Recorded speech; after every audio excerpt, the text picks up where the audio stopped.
Welcome back.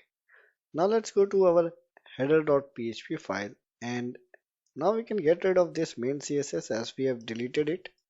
But in order for us to add the other CSS files dynamically or other JavaScript files dynamically, or maybe to enqueue any new plugin that we have installed, or the content of the plugin gets outputted in our header and footer, we have to make sure our header and footer are having a function called Wphead in the head and Wpfooter in the footer. So let's do that. So here I'm going to say Wphead. So underscore head. So this is a very important function.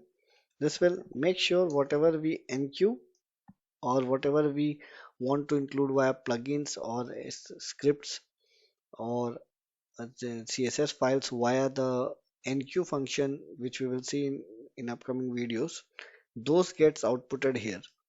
Similarly, copy this and we go to the footer.php, and here before ending of the body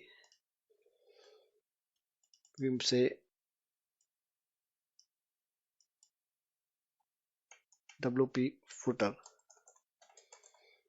Remember, the place where we have to do is just before the body, and here just before the head ending head tag. So before the ending head tag and before the ending body tag, we have to add these two functions. If we don't add these two functions, the CSS and JavaScript files that we will enqueue from our functions.php in upcoming videos, those won't get outputted here.